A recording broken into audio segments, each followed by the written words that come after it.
Welcome back to my channel. ಈ ವಿಡಿಯೋದಲ್ಲಿ ನಿಮಗೆ ಸ್ವೀಟ್ ಪೊಂಗಲ್ ಹೇಗೆ ಮಾಡೋದು ಅಂತ ತೋರಿಸ್ಕೊಡ್ತೀನಿ. ಹಬ್ಬಕ್ಕೆ ಮಾಡ್ತೀವಲ್ಲ ಸ್ವೀಟ್ ಪೊಂಗಲ್ ಪ್ರೊಸೀಜರ್ ಹೇಗೆ ಅಂತ ನೋಡೋಣ ಬನ್ನಿ.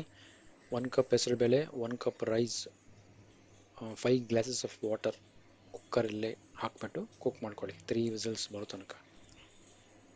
ಸ್ವಲ್ಪ ತುಪ್ಪ ಹಾಕೊಳ್ಳಿ. ಆಮೇಲೆ ಮೀನ್ವೈಲ್ ಗೀಯಲ್ಲಿ ದ್ರಾಕ್ಷಿ ಗೋಡಂಬಿ ಸ್ವಲ್ಪ ಈ ಥರ ಫ್ರೈ ಮಾಡ್ಕೊಳ್ಳಿ ಲೈಟಾಗಿ.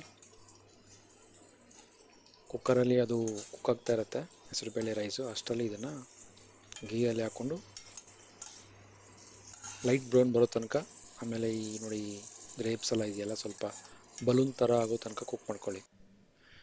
ಆಮೇಲೆ ಒಂದು ಫುಲ್ ಬೆಲ್ಲ ತೊಗೊಂಡಿದ್ದೀನಿ. ಬೆಲ್ಲ ತೊಗೊಂಡು ಪೀಸ್ ಮಾಡ್ಕೊಂಡಿದ್ದೀನಿ. ಇದನ್ನು ನಾವು ಮೆಲ್ಟ್ ಮಾಡ್ಕೋಬೇಕು. ನೋಡಿ ಈಗ ಹೆಸರುಬೇಳೆ ರೈಸ್ ಕುಕ್ ಆಗಿದೆ. ಸೊ ನೆಕ್ಸ್ಟ್ ನಾವು ಬೆಲ್ಲನ ಕರಗಿಸ್ಕೋಬೇಕು. ಬೆಲ್ಲ ತೊಗೊಂಡಿದ್ದೀನಿ, ಸ್ವಲ್ಪ ಚೆನ್ನಾಗಿ ಕರಗಿಸ್ಕೊಳ್ಳೋಣ. ಫಸ್ಟು ಸ್ವಲ್ಪ ನೀರು ಹಾಕ್ಕೊಳ್ತೀನಿ. ಸ್ವಲ್ಪ ಒಂದು ಅರ್ಧ ಗ್ಲಾಸ್ ನೀರು ಹಾಕ್ಕೊಳ್ಳಿ.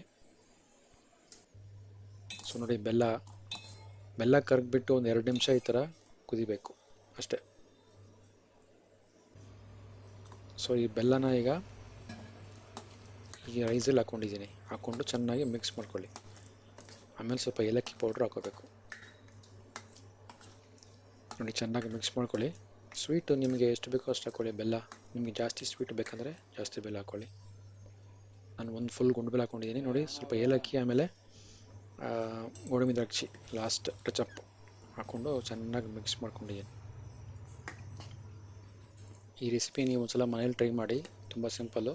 ಈ ವಿಡಿಯೋ ನಿಮಗೆ ಇಷ್ಟ ಆದರೆ ಲೈಕ್ ಮಾಡಿ, ಶೇರ್ ಮಾಡಿ, ಸಬ್ಸ್ಕ್ರೈಬ್ ಮಾಡಿ. ಆಮೇಲೆ ನಿಮಗೆ ಇನ್ನೂ ಸಿಹಿ ಜಾಸ್ತಿ ಬೇಕಂದರೆ ಇನ್ನೂ ಸ್ವಲ್ಪ ಬೆಲ್ಲ ಜಾಸ್ತಿ ಹಾಕ್ಕೊಳ್ಳಿ ಅಷ್ಟೇ. ಆಮೇಲೆ ಇದು ಬಿಸಿಯಾಗಿ ತಿಂದ್ರೇ ಇದು ಮಜಾ. ಸೊ ಇನ್ನೊಂದು ವಿಡಿಯೋ ಜೊತೆ ನಿಮ್ಮ ಮುಂದೆ ಬರ್ತೀನಿ. ಅಲ್ಲಿ ತನಕ ಟೇಕ್ ಕೇರ್, ಬಾಯ್.